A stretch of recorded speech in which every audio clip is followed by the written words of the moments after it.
მოგესალმებით მეგობრებო. მინდა გამოვეხმაურო ამ ატეხილ ერთ ისტერიკას და ცივილკივილს, რომელიც მიშას გასროკვასთან დაკავშირებით არის ატეხილი.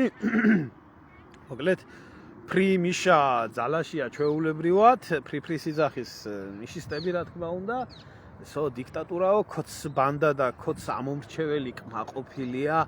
აი ხო გასროკეს, აი ხო მიუსაჯესო 9 წელიო ხო შეასრულაო ბიძინავო თავისი დანაპირებიო და აი ხო ხედავთო რომ როგორ ასრულებსო სიტყვასო და მოკლედო ნაციონალებს დედაეტირათო და მოკლედ არის რა ეს საერთოდ ჩვენ საზოგადოებაში სადაც წაკითხulis გააზრების პრობლემაა და მოსმენილის გააზრების პრობლემაა და ყველა პოლიტიკოსია და ყველა პოლიტიკურად ურიკინებს ამას არ უნდა ლაპარაკი რომ ასე იქნებოდა ეს ყველაფერი აქმული და ხა მე მინდა უბრალოდ ჩემი აზრი დავაფიქსირო ამ ყველაფერთან დაკავშირებით ნორმალური საზოგადოების ნაწილად თვლი თავს და იმიტომ რომ რაღაცებს ისე კი არ უყურებ როგორც პარტია და პარტიული რა ქვია აზრის ლიდერები გამოხატავენ ან უშიშროების დამკვიდრებული აზრი როგორც ვრცელდება მასების სამართავად. აი ისე როგორც უნდა იყოს კანონის შესაბამისად და საზოგადოებრივი აზრის შესაბამისად, ნორმალური საზოგადოებრივი აზრის შესაბამისად, მე ამ საზოგადოების ნაწილად მივიჩნევ თავს და მინდა ამ ყველაფერს გავცე პასუხი, იმიტომ რომ ჩემს გვერდზე ახლა დავდევი ამ დილაზე ეს ესეთი პატარა ვიდეო რელსი, სადაც მუსიკალურად დაურთე სიმღერა, რომ ასეთია ქურდი კაცის ბედი და ჩააგდეს მიშა ციხეში 9 წელი პიჯაკების საქმეზე ბიუჯეტის ფლანგვაზე და მოკლედ 9 მილიონი შეუჭამია. ასია ბიძია, აბა ის მახსენდება რა ქვია და ზოგმა ის გამიკრიტიკა, რომ რას ქვიაო ეს მუსიკაო რატო დაადევიო, იგივე კაი ხალხზე არისო დაწერილიო და მიშასო არ ეძღვნებაო კაცო. მიშა საერთოდ რა მინდა გითხრათ, იცი ხანდახან თქვენ კაი ხალხო სარკაზმით შეხედეთ ყველაფერს, ეს ერთი და მერე და მეორე ბიჭო ახლა ის მახსენდება თეთრ ბაირაღებში როა ქურდმაო მილიონი რომ მოიპაროსო, ცხოვრებაში არ მოიპარავსო. ხო და თქვენ კაი ხალხო, თქვენო რას აკეთებთო, ანუ კორუფციონერებზე და ამაც ხალხო ყველაზე მეტი საშიში კრიმინალი საერთოდ რაც კაცობრიობა არსებობს, ხო? არსებობენ საშიში კრიმინალები, ჩადიან კრიმინალს, არიან მკვლელები, მაგრამ ყველაზე საშიში კრიმინალი საერთოდ მიჩნეულია ნორმალური საზოგადოების მიერ, რომ არის პოლიტიკური კრიმინალი, იმიტომ რომ პოლიტიკური კრიმინალი უშუალოდ უკავშირდება არათუ 1, 2, 3 ქვეყნის ბედს და პოლიტიკური კრიმინალი ეს ხშირ შემთხვევაში მიდის სამშობლოს ღალატთან. ამიტომ როდესაც სიტყვაზე ქურდი ან ქურდბაცაცა ვინმე ხო იპარავს ვიღაცას პარავს ხო ეს სხვა რაღაცაა და როდესაც სახელმწიფო ჩინოვნიკი იპარავს ფულს ეს გაჭირვებულ ქვეყანაში მით უმეტეს როდესაც ხალხს შია 1000 პრობლემებია სიღატაკე მძვინვარებს და თავისთვის იდევს ჯიბეში ის პარავს მთელ მასას მთელ ხალხს და ეს სამშობლოს ღალატია ჩვეულებრივად აი ამ ყველაფერში რა ეს მარტივი განმარტება რომ მივცეთ რა განსხვავება ქურდის მოპარულს და სახელმწიფო მოხელის მიერ ხალხის მიერ მოპარულ ფულს შორის. რა დონის ზნეობრივი სხვაობა შეიძლება იყოს აი ამ ყველაფერში. ხო. ამიტომ ვამბობ ამ ყველაფერს, მაგრამ საინტერესო რაშია ხალხო იცი? ბიჭო 9 მილიონი მოიპარაო და აი 9 წელი. ნეტა მიშა სააკაშვილს, ხო? ნეტა მიშა სააკაშვილს და მის ბანდას 9 მილიონზე მეტი არ მოეპარა ქართველი ერისთვის. ნეტა.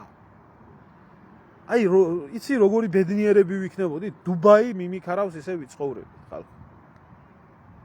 სააკაშვილმა და მისმა ბანდამ მე მათი მმართველობის პერიოდში 19 მილიარდის ქონება მოპარეს ქართველ ერს. ეს რაც დათვლილი და დაანგარიშებული. და რაც იქ არაა დაანგარიშებული და სად წაიღეს ეს ფულები და სად შეჭამეს და ვინსად შეიტენა და მეგობარ გოგოებს პატიჟებდა იქ პორშე კაიამით თურმე გაუსეირნებია თურმე იქ ვიღაცისთვის რაღაცა მობილური უყიდია ვიღაცისთვის ყელსაბამი უყიდია ნეტა მაღაზე გასულიყო სააკოვის ხარჯები კაცო ნეტა და მეტი არ ქონდეს მოპარული და იქ სააკოვი ახსრულდაო რეჟიმის ნება ხე სააკოვი არის ავადმყოფი დეგრადირებული დებილი ადამიანი რომელიც რა სიტყვის მის სიტყვას ფასი არ აქვს საერთოდ მაგრამ აი რაში არის ხალხო იცით საქმე ბიჭო აი იჯდება და იჯდება ხო თქვათ და იჯდება ერთ იჯდება თუ არა ეგეც კიდე საკითხავი არის თვალზე რა იქნება როგორ იქნება რანაირად იქნება რაც შვილმა არ იცის მაგრამ ბიჭო მეორე რაღაც არცი როგორ ზის ეს ცალკე ამბავი არის კიდე ხო ციხეში ზის სააკაშვილი ახლა ვინმე მეტყვის რომ ციხეში ზის აი დოჩანაშვილის ნაწარმოები რო არის კაცს რომელსაც ლიტერატურა ძლიერ უყვარდა როგორ აღწერს იქ როგორი კარცერ ლუქსი უნდა აშენდეს იმისთვის რომ ადამიანი უკეთესი გახდეს და აი ჯელი ვაშკაცი რომელიც ქუჩაში დაყიალობს და წილი არ აქვს ცხოვრებაში წაკითხული უნდა დაიჭირო ჩააგდო ციხეში ძალით აკითხო და ნაკითხი გამოიყვანო იქედან ეს კარცერ ლუქსში კი არის 5 ვარსკვლავიან სასტუმროში ის გამოწოლილია გაისვამს, გაისჭამს, სტუმრებს ღებულობს, როცა უნდა მაშინ აქ სვიდანიები. ისე კი არა, მაგას რო ეჯინა ხალხი ციხეში გარედან თუ სივა არ გამოვიდო და რო ვაი და კლავენ ადამიანს და კაციშვილი პატიმარს არ განახებდა და სისხლი ამოწოვა ქართველ ერს სააკოვის დამპალმა ციხემ. ვისაც ეს არ უნახია, ვისაც ეს არ განუცდია და ვისაც ბიჭო ამაზე რამის თქმა გააჩნია ხომერე რა სხვაგანაც ეს ხდება ეს უნდა მიაყენო კედელთან და დახვრიტო ეს ზის ძმაო ასე კაისვამს კაისჭამს ეწევა ცადა ქვეყა იქიდან ინტერვიუებს იძლევა აქედან სოფოიანი ჟარაძე მიაკითხავს იმას იხმარს იქედან ლიზაია იაცკო მიაკითხავს იმას იხმარს იქანე მის უჯიშოს თამომავლობას საერთოდ სარეველას სწრაფად იზრდება დაამრავლებს დააყრევიებს ლეკვებს ეგერ და იმაში რა ქვია ლეკვებს კი არა გველის წიწილებს ეგერ კიევში სახს უყიდის ეგერ გამოვა ჩაერთვებას სკაიპში ბლოგები მიყავს ნუ ეს ახლა ციხეში ჯდომა მაგისი ელემენტარულ კითხვას ვსვამ ამ დაქლიავებულ კოცობას იმდენი ვერ მოუგვარებია რომ ციხეში იჯდეს და თურმე deep state ებრძვიან და თავისუფლები არის ნუ მიშა ვერ გადაუყვანიათ ბიჭო მიშა ვერ გადაუყვანიათ ელემენტარულად იმიდან ვივამედიდან რუსავში აი ელემენტარულად ბიჭო ესე იგი კაც მიეცა საშუალება ქვეყანა გაეყიდა ეღალატა ტერიტორიები გაიყიდა ჩვეულებრივად დაეხოცა ქვეყნის ახალგაზრდობა დაეწყო ომი შეეყო თავი ისეთ იმაში რა ქვია უბედურებაში რომლიდანაც ქვეყანა ვერ გამოვა ალბათ ბარეორი 10 წლეული კიდე თუ რამე ეროვნული ქონება იყო ყველაფერი დაექიაქებია მოეთახსირებია ერის ზნეობრივი მდგომარეობა მორალი სარწმუნოება შეხებოდა ყველაფერს აი გადაეგვარებია ეს წამოწოლილი ხავთ ეს დედაძაღლი გაისვამს 9 წელი მისცეს და ის იქედან მზე თუ ნახავი ვარ ესა ვარ ისე ვარ ვისა და ეს დებილი კოცბანდა გამოვარდება და აი ხო დასვეს ციხეში და ეგეთი რაღაც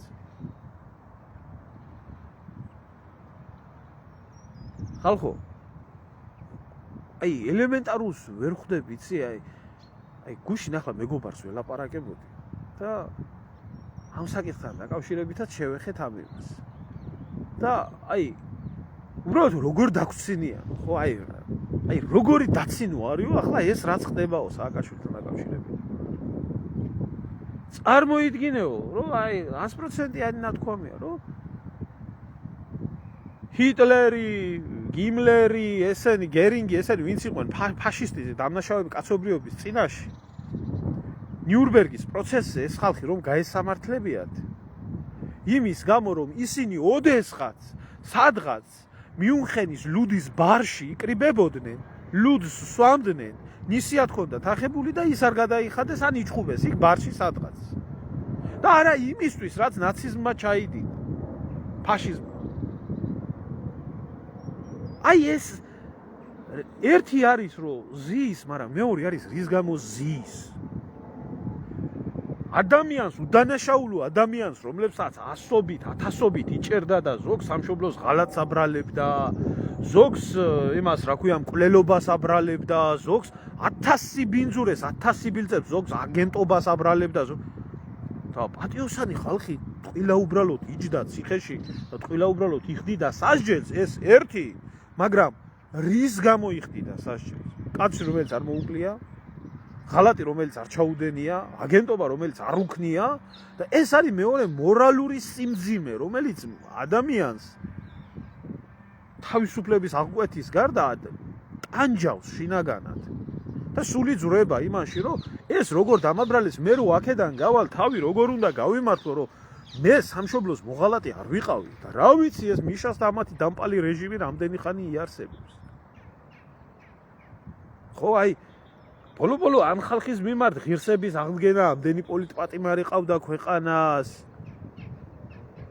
აი ელემენტარული რა. ჩემოძმაო რა შეეხება იმას, რომ აი დაჭერაო, ვაფშე დაჭერაც რომ გაუბედესო, მიშას ვერავინ ვერ დაიჭერდა. მიშას დაჭერა იყო გამორიცხული, მიშა ახლაც კარგად იქნებოდა. მიშა რო აქ არ ჩამოთრეული. მისით რო არ ჩამოთრეული. ამაში იყო მთელი უბედურება. მიშას დამჭერი ესენი არ იყვნენ. უბრალოდ მიშას ამბავი იყო სხვა, აი კარგად იცოდნენ იქ რომ უკრაინაში ომი იწყებოდა, არეულობა იწყებოდა, ეს კოკაინზე შემჯდარი იყო, გაშტერებული იყო, გამოქლიავებული იყო, ეს იყო, ის იყო, ჰაი, ჰუი, შეფუთეს გამოაგზავნეს საქართველოში, თუ მოყვებოდა ამას რამე მოყვებოდა. ახლა ლაპარაკდნენ ეს დიპსტეიტები და ესენი რა სიტყოვდნენ და როგორ ითხოვდნენ და თუ არ იქნებოდა, ყოველ შემთხვევაში იქნებოდა მიშა ასე აკიდებული ტვირთი, რომ მე ასე მიშას იმაშვებოდნენ, რა ქვია, ეყოლებოდათ მიშა ასე, რომ აი სულ, აი ფრიმიშა და ფრიმიშა იძახებდნენ. ის ვინც მიშა გამოაგზავნა საქართველოში, ეს კარგად გათვლილი შორს მიმავალი სტრატეგია იყო. თუ არა, ხოცები მაგათ დამჭერი არ იყო. აი პრანკერებმა მაშინ ღებრიშვილი იყო მინისტრი, რომ დაურეკეს შინაგან საქმეთა მინისტრი, რომ დაურეკეს უკრაინის შინაგან საქმეთა მინისტრის სახელით და ელაპარაკენ და რაღაცა პირდაპირ უთხრა, რომ დავიჭერთ და გამოაგზავნითო და აუ არ გჭირდებაო რა, ეკლოუნიო, აქო კაცო, ყავდეთო თქვენო და საერთოდ არ იყო ხოცები არავის დამჭერები. ესა სიმართლე. ესა სიმართლე. ხო, ახალაია იგივე ვაშლის ჭამის გამო და მსგავსი რაღაცეები. ხო და რატო ამბობ ახლა ამ ყველაფერს? რატო ამბობ ამ ყველაფერს? ბიჭო, არ შეიძლებაო ახლა ზვიად გამსახურდიას ერთი ისაა, რომ იალბუს დავარქვათ ფარავნის ტბაო, ხო? არ შეიძლება კაცმა, რომელმაც ქვეყანა გაათახსირა, გაანადგურა, გადააგვარა, გააყიდა და გაათახსირა ყველაფერი ქვეყანაში, სასჯელს იხდიდეს იმის გამო, რომ ვიღაცა ბოზანდარა ქალს ძუკნას უყიდა მობილური ტელეფონი. აგულავა პორშე კაიამით, ვიღაცას ბოტასებიო. არ შეიძლება ეს. არ შეიძლება. სამართალი უნდა იყოს და სამართალი არის სააკაშვილი არის სამშობლოს მოღალატე. სამშობლოს მოღალატეა და საქმე კიდე სხვა რამეში არის. ეს ადამიანი არ არის ნორმალური. ამას ეს კიდე ცალკე თემა არის, იცით? ანუ მე ამას ცოტა სხვანაირი შეხედულებით ვამბობ, ქვეყნისთვის უკეთესი როგორ იქნება და რატო აი ახლა აგიხსნი. მიხეილ სააკაშვილი არ არის ჯანმრთელი ადამიანი, ისა ავადმყოფი ადამიანი. და ეს ყველა მიცის, რომ ავადმყოფი. ამიტომ ასეთ შემთხვევაში, როდესაც ავადმყოფი მართავს ქვეყანას და ავადმყოფის მიერ მართული ქვეყანა რა დღეშიც იყო, ხო ყველას გვახსოვს და რა ტკივილები მიიღო საზოგადოებამ და ერმა, რომელსაც კიდე მოვიმკით, ძალიან დიდი ხანი მოიმკის ეს ერი ამ ყველაფერს. ამიტომ ამ ყველაფერს ჭირდება ერთი რაღაცა. ამას უნდა მიეცეს შეფასება. შეფასება რომ მიეცეს ამ ყველაფერს, რომ არანორმალური მართავდა, ამას ჭირდება სამედიცინო ექსპერტიზა, რომელსაც ბევრი წვალება არ უნდა, რომელიც დაადგენს, რომ მიხეილ სააკაშვილი ეს არ იყო ჯანმრთელი ადამიანი. ავადმყოფი იყო.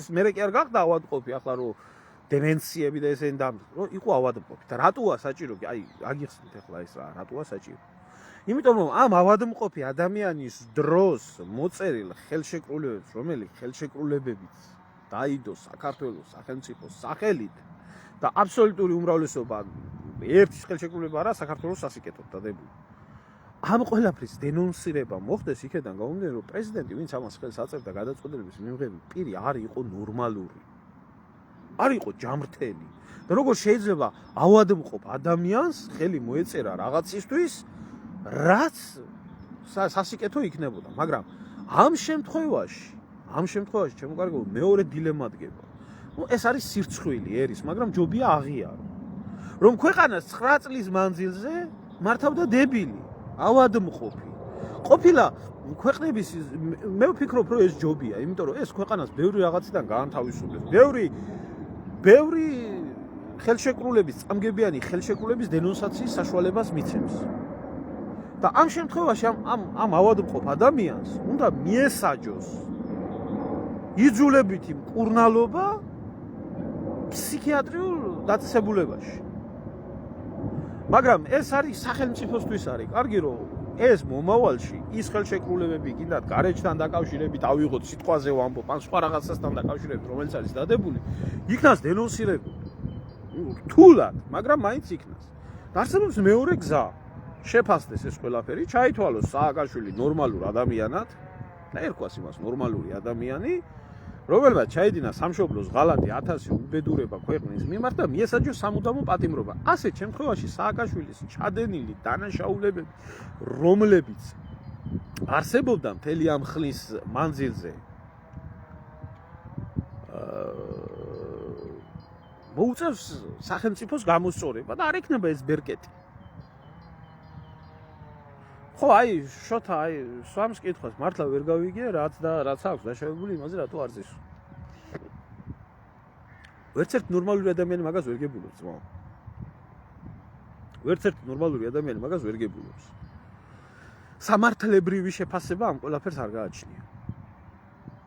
ხო, მაგრამ და საქართველოში ეს მოსულა.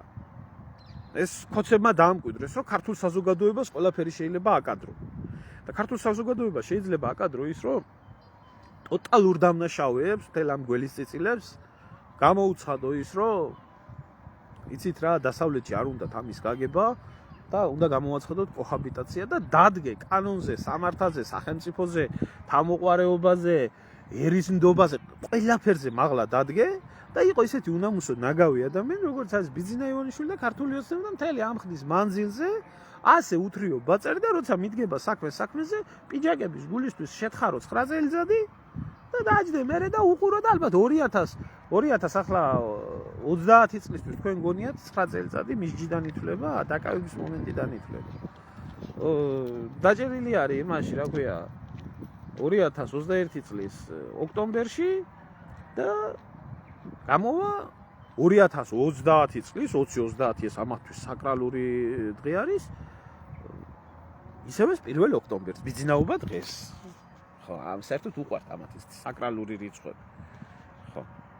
და ახლა თურმე ჩვენ უნდა ვიყოთ ეს საზოგადოება ხო იმაზე არის დასული და ესე უყურებენ ქოცები ქართველებს, რომ მერე რა მთავარია მიშა ხო არა და მიშა ხო ციხეში ის და რა მნიშვნელობა აქვს რისგულისთვის ის და რა მნიშვნელობა აქვს ქუჩაში ხო არ კლავენ და რა მნიშვნელობა აქვს კაცრომას და რა მნიშვნელობა აქვს იმას ის რომ დამნაშავის დაერქვას თავისი სახელი ეს ქოცების ტვინში არ არის ეს არ აქვს ამ ხალხს ღირსება რაც არ უნდა ილაპარაკო არ აქვს ამ ხალხს თავმოყარეობა არ აქვს ამ ხალხს შეგნება ესენი იმპულსურად სტიქიურად მოქმედებენ მიმდინარე მოვლენებიდან გამომდინარე რა განწყობა ექნება ხალხს. ანუ ახლა ეს აღძრული საქმეები დასრულდა როგორც იქნა 9 წელიწადი მიესაჯა, ხო და აი საღოლ ბიძინა ღმერთმა დაგლოცოს რა მაგარი. და ახლა სამშობლოს ღალატის ესა რა ქვია და ომის გამოძიებაზე რო გაქვთ ლაპარაკი და ომის გამოძიებას ვითომ მეტი არა ჩემი დამაწყევარი ბიჭო რა ის გამოძიებლები ხართ თქვენ რისი მთქმელი ხართ რისი ისა ხართ ფაციფუცოთ ასე ოღონდ თქვენი ადრე ნაციონალებით აშინებდით ხალხს და აი და ნაცები მოვლენო ახლა ნაცები აღარ არიან პარლამენტში ნაცებს საერთოდ ნაცმოძრაობა დამთავრებულია და ახლა ახალი გაქვთ ახალი ისა გაქვთ, დამოკლეს მახვილი გაქვთ, მონახული იმაზე deep state, გლობალური ომის პარტია დაკიდებული მახვილი თავზე ასე და აბა ჩვენ თუ არ ვიქენით და მოვა deep state და დააქცევს ქვეყანას და ახალი ტერორის ძალა ახლა პარლამენტში აღარაა ის რა ქვია ნაცი. ერთი მაინტერესებს რომელი სახელმწიფო არსებობს ისეთი სადაც deep state-ს გავლენა არ აქვს. რას ნიშნავს ამათ დამოკიდებულება? სად არსებობს, რომელი სახელმწიფო არსებობს საერთოდ ისეთი რომ აგენტურა არ იჯდეს სხვა ქვეყნის. აი მაგალითად პირველი მსოფლიო ომის დროს ოფიციალური ხელშეკრულებები რომლებიც იყო დადებული, არაოფიციალურ ხელშეკრულებაში თუ ოსმალეთის იმპერიაში იყო გერმანიის აგენტურა თვითონ ოსმალეთის იმპერიის სარდლებმა არაფერი არ იცოდნენ, მაგრამ ამათმა იცოდნენ სახელმწიფოს შიგნით, ვინც იყვნენ ეს სამხედრო პირები, რომლებსაც უნდათ ომი, შემოვიდნენ გერმანელი, ომი არ უნდა დაწყებულიყო რუსეთის იმპერიასთან, მაშინ ანტანტის ქვეყნებთან, მაგრამ როგორ ჩაერთოთ რანაირად ოსმალეთი იმაში ომში არ იცოდნენ და მონახეს ესეთი გეგმა. სიტყვიერი შეთანხმებებით შემოვიდა გერმანული ხომალდები, რომელსაც აკიდეს თურქული დროშები, წავიდნენ დაბომბეს იქ, რა ქვია, შავი ზღვისპირეთის რუსული ფლოტი და მეორე დღეს რუსეთმა გამოაცხადა ომი და ჩაერთო ოსმალეთი ომში. ხო, მერე რა მერე. ასეთები შემიძლია მილიონობით ჩამოგითვალოთ. რომელიც ხდება და მოხდება მომავალში. თუ სახელმწიფო ხარ და თუ დამოუკიდებლობა გაგაჩნია და თუ კი ეროვნული ინტერესები გაგაჩნია, მაშინ ყოველთვის ასე იქნება და იქნება ახლა გაიგოს ზოგიერთმა ყრუალამ და დებილმა თუ 37 წელში რეპრესიები და ისინი რატო ხდებოდა? იმიტომ ხდებოდა, რომ მეხუთე კოლონა იყო ჩანერგილი, 37 წლის რეპრესიები რო არ მომხდარიყო და არ განადგურებულიყო ტროცკის და ეჟოვის და ამათი აგენტურული ბანდა საბჭოთა კავშირი ორ კვირაში წააგებდა ომს, მართლა როგორც იყო დაგეგმილი. და რატო ხდებოდა მერე, რომ წლების მანძილზე 5 წელიწადში ერთხელ, 10 წელიწადში ერთხელ აღწერა თითოეული მოქალაქის შესწავლა, ვინ იყო, რა იყო, რას წარმოადგენდა, ვინ ყავდა, როგორ ხდებოდა. იმიტომ რომ დაეცვათ ზუსტად ასეთი აგენტების შემოპარვით. გაიგეთ ახლა ვინ არიან ხალხის მტრები? აზრზე ხართ?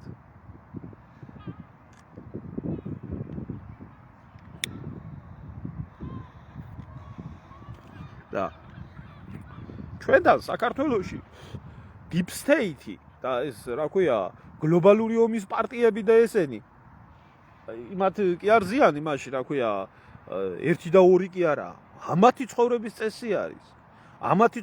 წესი არის რომელზეც მორგებულია საზოგადოება ეს იქნება პარლამენტი ეს იქნება მთავრობა თუ ასე შემდეგ იმიტომ რომ აბსოლუტურად ყველა არასამთავრობო ორგანიზაცია და არა მარტო არასამთავრობო ორგანიზაცია იგივე ქოცბანდის აბსოლუტური უმრავლესობა ზუსტად იმ deep state-ის უბეში არიან გამოზრდილები აბა ახლა ზვიადის და მერაბის და ეროვნული მოძრაობის იდეალებზე ესენი არ აღზრდილა და აი ჩემო ძმაო რო ვერ გებულობ ვერ ჩენ და რო ვერ გებულობს ვერც ერთი ნორმალური ადამიანი თუ სააკაშვილი იმის გამო რატო არ ზის ციხეში პასუხი არის ასეთი ჩვენ არ გვაქვს სამართლებრივი სახელმწიფო ქართული ოცნება რას არ უნდა წარმოაჩინოს თავი არ არის საქართველოს პატრიოტების გაერთიანება ეს არის ჩვეულებრივი ერთი კაცის ჯიბეში ჩასმული ხროვა ბანდა ჩვეულებრივი რომელსაც გუშინ სხვა პატრონი ყავდათ გაგახსენებთ კაცო თუ ვინმეს დაავიწყდა ახლა რომ იმაზე რა ქვია ირაკლი კობახიძეზე და ამაზე იძახით ვაიმე რა პატრიოტი და ესა რა პირველი სოროსელები ეგენი არ იყო პირველი ნაციონალი და პირწავარნელი მდინარაძე არ იყო არ იცავდა იმის მერაბიშვილის ბიძიას მერაბიშვილის ბიძიას იცავდა 2013 წელს ხო გუშინ ისე იყო საჭირო დღეს ასეა საჭირო და ეს ხალხი გამოვიდა უკარი ტაში და ღმერთმა დაგლოცოს და აი და თუ სადმე რაღაცა გაიგონე რომ რაღაცა არ მოგწოს აი როგორ და რანაირად და შემოგესევა მე სისტემა თუ რაღაცა ახსენები თუ მეტეს ახლა ქართველთა გაერთიანებაზე რო არის ქართველთა ერთობაზე რო არის საუბარი და პოლიტიკურ პარტიას არ წარმოადგენთ იმას არ წარმოადგენთ ამას არ წარმოადგენთ ვამბობთ უბრალოდ პატრიოტი ქართველების გაერთიანებას ვაპირებთ და რაღაცა ეს უკვე ჩანასახშივე ისტერიკას აჩენს როგორც კოცებში, ისე ნაცებში, ისე ვითომ ამ ფსევდოეროვნულებში, მე ამ ფსევდოეროვნულებს რო კითხო, რომ რატო ილანძღებით, ასე რატო აკეთებ, რომელმა გააკეთა განცხადება, გამოდის, რომ ის 50-60 ადამიანი, რომელიც ასე ციბინძურებს წერს ჩემს მიმართებაში, თემურ გიორგიელიძის მიმართებაში, სხვების მიმართებაში და არიან ეს ოფიციალური, რა ვიცი, ოფიციალურად არაოფიციალურად, ეგენი იმის ალტინფოს deep state ხართ ალბათ თქვენ, ხო? მაია დვალიძეები და ეგენი არ ხართ პარტიაში, მაგრამ ხარს უჭერთ და ასე ასე პრიმიტიულ რაღაცებს რა. დაჯდები მე საზოგადოებას დაელაპარაკები, ეთქვის სიმართლეს და მე ვიღაცას წყინს და რაღაცას წყინს. რა არის წყინს? თქვენ გაიხალხო. სიმართლე. გიჟი რო გადაიყვანონ ჩემო კარგო ფსიქიატრიულში, ზუსტად მაგაზე ვლაპარაკობდი. გიჟი რო გადაიყვანონ ფსიქიატრიულში, სახელმწიფო და ერმა უნდა აღიაროს ის, რომ მას 9 წლის მანძილზე მართავდა დებილი და ქართველმა ერმა მივეცით საშუალება იმის, რომ დებილს ემართა ქვეყანა. ეგა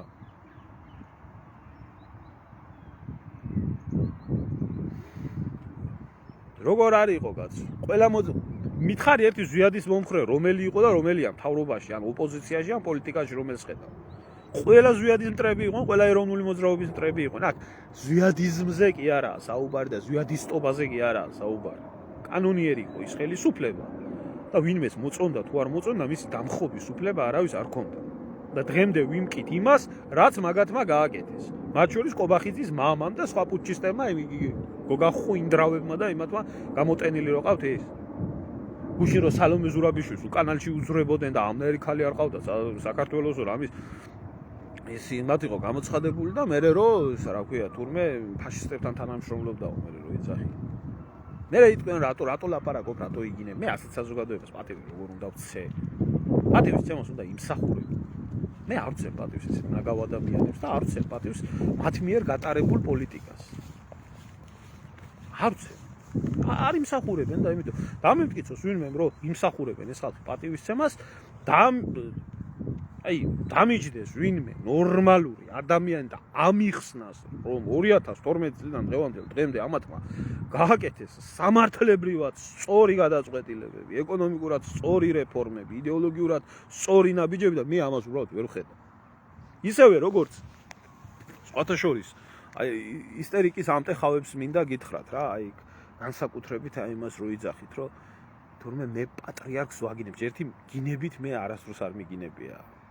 პატრიარქი ასეთ სიბინძურეს ტყილა უბრალოდ მომაწესებთ. ნუ მომაკერებთ. არ მიგინებია, მე არ მჩვევია ამ ხნის ადამიანის მიმართ ესეთი რაღაც. ჩემი აზრი კიდე ხო? როგორც ერთი რიგითი ქრისტიანის აზრი, ყოველთვის გამომითქვია და გამოვთქვა. და თუ ვინმესთვის დიდის ჯულის კანონზე მაღლა დგას რომელიმე პიროვნება და რომელიმე პერსონა. ეს მისი კერპთაყვანის მცემლობის პრობლემა არის. მე როდესაც კითხვას ვსვამ დიდის ჯულის კანონიდან, რომელიც პირდაპირ განმარტავს ამ ყველაფერს.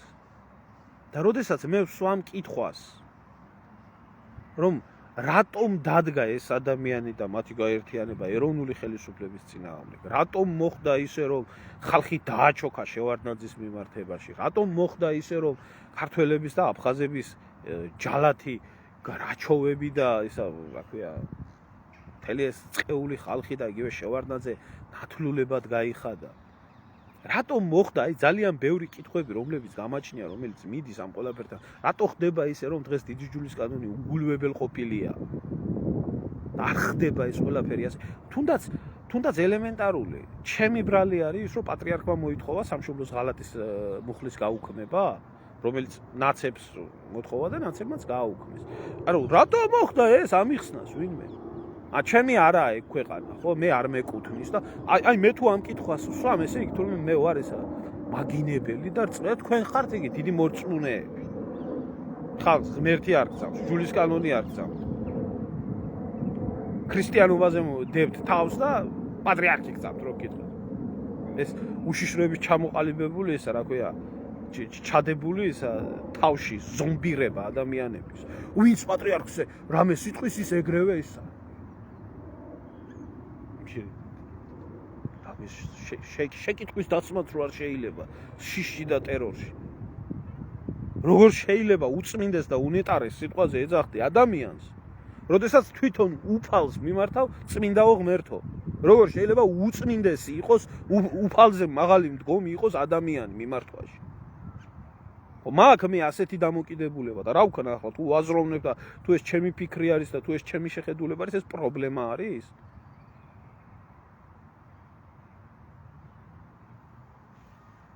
აი ასე დღეში რო არის დაცემული მართლმადიდებლობა, ასე დღეში რო არის დაცემული ჩვენი სახელმწიფოებრიობა, ასე დღეში რო არის დაცემული იდეოლოგია, ყველაფერი და თუ ვინმე რამე სიტყვის მე ვარ ცუდი თურმე.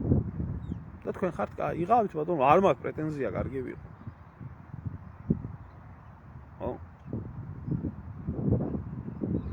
ხო და იმას თუ იტყვის ვინმე რომ რუის ურბნისის კრება არის საჭირო, ამის თქმა რაფერ შეიძლება. რა ვქნა ახლა თუ გუშინ წინეებზე საპატრიარქომ გასცა ისეთი გადაწყვეტილება, რომელი გადაწყვეტილებაც მე დღემდე ვერ გამიგია და იქნება ამიხსნას ვინმე.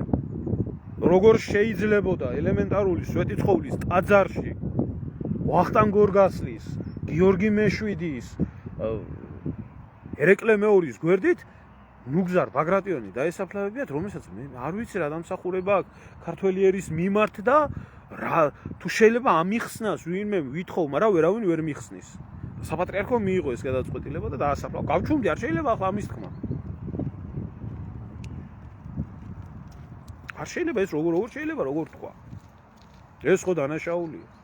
ჯაღმაიძეზე ვინმე რამეს ამბობს, ეგრევე გლახავებისაა თუ. ხო, აი ესა რაც ეზიზღებათ საქართველოში, ესა სიმართლე. აი ამ სიმართლის გულისთვის უბრალოდ მისი გონების გადასარჩენად ნათქვამ სიმართლეზეც კი პრობლემა. ხო და ეს ხალხი სხვათა შორის, ეს ხალხი მე გამოხტება და დაგიწყებს რომ არაფერი არ თქვა ახლა. ისეთ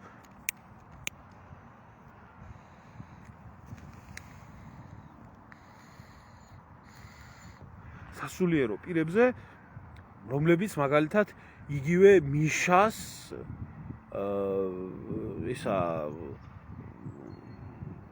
იესო ქრისტეს ადარებდნენ, რომ 40 დღე თურმე მიშა მიშიმშილა ქრისტესავით და ახლა დრო არის რომ მიშა ეზიაროს და შეწყალებული იქნეს და გამოშვებული იქნეს. მე ხო არ ამას ხო ოფიციალური სამღვდელო პირები ამბობდნენ ამას კაცო. და მე გამოვა და მე ამის წაკითხული ლოცვის და წმენის და რამის უნდა მჯეროდეს. მე გიკვირთ რომ ხალხს წმენა ეკარგება და ამაზე პასუხისმგებელი არავინ და არაფერი არა.